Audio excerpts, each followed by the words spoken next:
Viewers, আমি আব্দুর রব দুলাল আজকে এই মুহূর্তে আপনাদেরকে নিয়ে এসেছি গ্রামীণ কৃষিচিত্রের একটি রূপরেখা আপনাদের সামনে তুলে ধরার জন্য। আজকে আমি এইখানে উপস্থিত রয়েছি ধলাহার ইউনিয়নের ধলাহার গ্রামের হাজি ফুলবর পঞ্চায়েতের সেই কৃষি ময়দান অর্থাৎ কৃষি খামারে।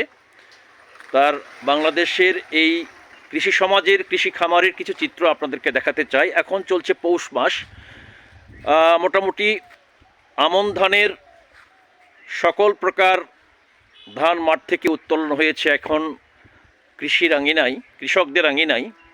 এই কৃষকদের আঙিনায় এসে কৃষি সমাজের কিছু দৃশ্য, আমন ধান কাটা মারার কিছু পরিবেশ আপনাদেরকে দেখানোর জন্য একটি ক্ষুদ্র প্রয়াস চালাচ্ছি মাত্র। বন্ধুরা, কথা দিয়েছিলাম যখন যেখানে যাব সেখানেই আপনাদের সঙ্গে একটি সখ্যতা গড়ে তোলার চেষ্টা করব। সেই প্রতিশ্রুতির ধারাবাহিকতায় আজকে এসেছি এই কৃষকদের আঙিনায়, ধলাহার ইউনিয়নের ধলাহার মৌজার সেই হাজি ফুলবর পঞ্চায়েতের কৃষি খামারে। এখানে দেখতে পাচ্ছেন ফুলবর পঞ্চায়েতের ছেলে নাতিপুতিরা, সেখানে তাদের একটি খণ্ডচিত্র আমি দেখাতে চেষ্টা করছি। সেই নাতিপুতিরা তাদের জমির কৃষি ধানগুলো মাঠ থেকে উঠানোর পরে এখানে ধানের, এটা পালা বলি আমরা গ্রামীণ সমাজে, ধানের পালা, তাই না ভাই? ধানের পালা দিয়ে রেখেছে। এখনও ধানগুলো মাড়াই করা হয় নাই, আপনারা নিশ্চয়ই দেখতে পাচ্ছেন। ধানের আটি সহ সুন্দর করে পালা দিয়ে মঠ করে ধানগুলো রাখা হয়েছে।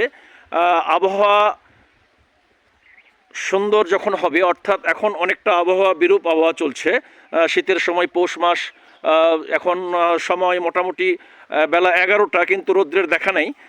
অপেক্ষা আছে যখন আবহাওয়া একটু স্বাভাবিক হবে, রৌদ্রের একটু খরতাপ হবে, সেই মুহূর্তে এই ধানগুলো মারাই হবে। অর্থাৎ এই ধান মারাই পরে এই কৃষি সমাজ সিদ্ধ এবং শুকানোর মধ্য দিয়ে চাল করবে, এবং যে চালগুলো বাংলাদেশের বিভিন্ন প্রান্তে এই শহর থেকে শুরু করে বন্দরে পৌঁছে যাবে, এবং বাংলাদেশের সকল শ্রেণীর মানুষ, এই যেহেতু আমরা মাছে ভাতে বাঙালি, আমরা একটু আগে পুকুর দেখালাম, এই পুকুরের মাছ এবং এই কৃষকের মাঠের ধান এগুলো চালে রূপান্তরিত হয়ে মাছে ভাতে বাঙালির সেই নামটি ফুটে উঠবে।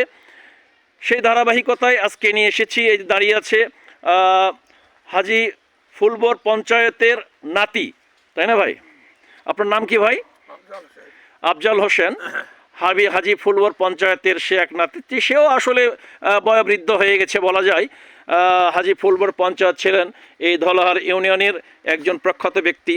তিনি অত্র এলাকার জমির খাজনা আদায় করতেন, এবং এই ধলাহার ইউনিয়ন শুধু নয়, জয়পুরহাট জেলার মধ্যে তিনি একজন অন্যতম মানুষ ছিলেন, এবং এই জয়পুরহাট জেলা সহ বৃহত্তর বগুড়া জেলার সকল শ্রেণীর মানুষ এই হাজি ফুলবর পঞ্চায়েতের নামের সঙ্গে পরিচিত। বন্ধুরা, এই কৃষি আঙিনা থেকে আপনাদেরকে জানাতে চাই বাংলাদেশের কৃষি সমাজের সেই ব্যবস্থাপনার সকল দৃশ্যের একটি দৃশ্যপট দেখতে পাচ্ছেন। এটি আসলে পরবর্তী সময় হাজি ফুলবর পঞ্চায়েতের বাড়িগুলো সংস্কার হয়েছে, যা এখন সেই পৌরাণিক বাড়িগুলো নেই। কিছু চিত্র এখনও দেখা যায় যেগুলো সেই 95-এর বন্যায় এটা ভেঙে গেছে না ভাই? 95-এর বন্যায় কিছু বাড়ি ধ্বংসপ্রাপ্ত হয়েছে। তারপরেও এখন অনেক আধুনিক আকারে ইট খোয়া সিমেন্টের মাধ্যমে নতুন নতুন বাড়ির সংস্করণ হচ্ছে। তো যাই হোক, আজকে এ পর্যন্ত। আবারও কোনো এক সময় কোনো এক আঙিনায় আপনাদেরকে নিয়ে যাব। আজকে এ পর্যন্ত সকলকে আবারও সালাম, শুভেচ্ছা এবং অভিনন্দন। আসসালামু আলাইকুম রহমতুল্লাহ বারাকাতুহু।